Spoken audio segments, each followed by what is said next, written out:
comprehensive chromosomal screening is a way to evaluate the embryo. The importance of being able to evaluate the embryo is that if you're able to pick the best embryo, the embryo that has the greatest likelihood of achieving a pregnancy, you increase the chances of pregnancy, and you can also reduce the risk of a multiple pregnancy. And so there are a number of different individuals, women, couples, for whom this would be most appropriate.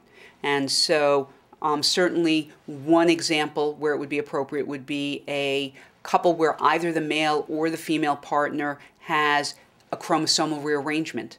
And so if they have that chromosomal rearrangement, it increases the risk of miscarriage for them, and it decreases the likelihood of achieving a pregnancy. So we're able to screen their embryos for that abnormality. Another reason to do comprehensive chromosomal screening is for a woman who has had multiple miscarriages and we don't know why.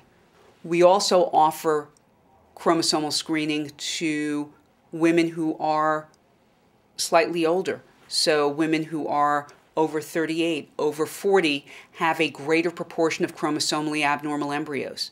And so this again enables us to pick the best embryos to go back into the uterus, to predict the embryo that's most likely to achieve a pregnancy for her. So comprehensive chromosomal screening will involve going through in vitro fertilization. And so what happens is a woman will take medication to increase the number of eggs that she will mature. The eggs will be retrieved and embryos will be created so that the eggs and the sperm will be put together to make embryos. The embryos will be allowed to grow in the laboratory, in the incubator, until either the 3rd or the 5th day of development.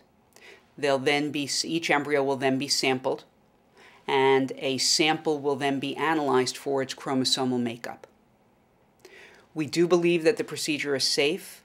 There have been studies done evaluating the safety of the procedure, and thus far it has been demonstrated to be safe and reliable and effective.